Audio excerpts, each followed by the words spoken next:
আমি মুখ্যমন্ত্ৰী ডাঙৰীয়াৰ সন্দৰ্ভত যিটো বক্তব্য আগবঢ়াইছে সেইটো আমি এক্সপ্লেইন কৰিছোঁ। ঠিক তেনেকৈ মানৱ ডেকা সন্দৰ্ভত যি এটা আনপাৰ্লিয়ামেণ্টাৰী ৱৰ্ড আনিছিলে সেইটো এক্সপ্লেইন কৰিছিলোঁ। গতিকে যিটো এক্সপ্লেইন হৈ গৈছে সেইটো বিষয় লৈ পেলাই আমি আৰু ইয়াতে পুনৰুক্তি কৰাৰ কোনো প্ৰয়োজন নাই। নম্বৰ 2 হৈছে কি যে যেতিয়া আমি এক্সপ্লেইন হোৱা বিষয় লৈ পেলাই মোৰ ওপৰত কোৱা কথাটো এক্সপ্লেইন হ'ল নে নাই?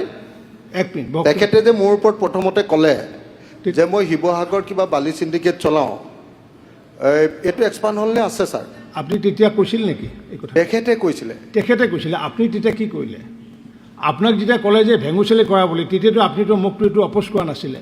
তাৰমানে অপ'জ নকৰিলে আপুনি তাৰমানে নকৰে সেইটো? নহয়, এতিয়া আপুনি অপ'জ কৰক, মই কৈ দি আছোঁ। মই অপ'জটো কৰিলোৱে ছাৰ। ঠিক আছে, বহক এতিয়া বহক।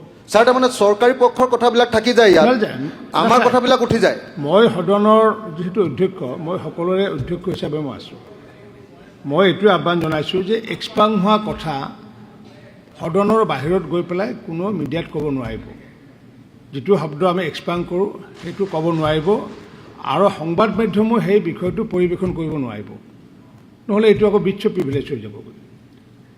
গতিকে সেইকাৰণে এক্সপ্লেইন কৰা হয়। দ্বিতীয় কথা হৈছে কি, উত্থাপন নোহোৱা যিটো বিষয়, পাৰ্লিয়ামেণ্টাৰী মিনিষ্টাৰ ডাঙৰ যিটো কথা ক'লে, উত্থাপন নোহোৱা বিষয়টো তেওঁ এতিয়া বাহিৰত যদি কয়, উইথ ৰেফাৰেঞ্চ যদি কয় যে আমাৰ এইটো আজি বিধানসভাত উত্থাপন হৈছে, তেতিয়া আমি বিচ্ছ প্ৰিভিলেজত আনিম। কিন্তু আমাৰ ৰেফাৰেঞ্চ যদি নাহে তেতিয়াহ'লে আমি আনিব নোৱাৰোঁ, কাৰণ এইটো ফ্ৰীডম, মানে স্পীচৰ ফ্ৰীডম আছে, এইটো বাক স্বাধীনতাৰ অধিকাৰৰ কথাটো আছে এইটো। কিন্তু আমাৰ ৰেফাৰেঞ্চত যদি আনে তেতিয়াহ'লে আমি সেইটো বিচ্ছ প্ৰিভিলেজত আনিব পাৰিম। তৃতীয়তে মই এটা কথা ক'ব বিচাৰিছোঁ যে আমাৰ শাসকীয় পক্ষৰ মন্ত্ৰীসকলেও ৰিপ্লাইবোৰ দিওঁতে তেতিয়া আমি ৰিপ্লাইবোৰ অতি শ্বৰ্টকৈ দিব পাৰিলে ভাল। যাৰ কাৰণে আজি এটা মই নতুন পৰম্পৰা কৰিছোঁ যে একেলগে মই ছাপ্লিমেণ্টাৰী 2টা বা 3টা দিব দিছোঁ, যাতে মন্ত্ৰীয়ে যাতে একেলগে উত্তৰ দিব পাৰে, যাতে কুৱেশ্যন যাতে আমি বেছি ল'ব পাৰোঁ। কাৰণ হয়ো এতিয়া বহুতো আশা আকাংক্ষা থাকে, কাৰণ কিয় এইখিনি সময়ত যিখিনি কুৱেশ্যন আহে এৰাইজ কৰে, কাৰণ যিহেতু আজিকালি অনলাইন চলি থাকে।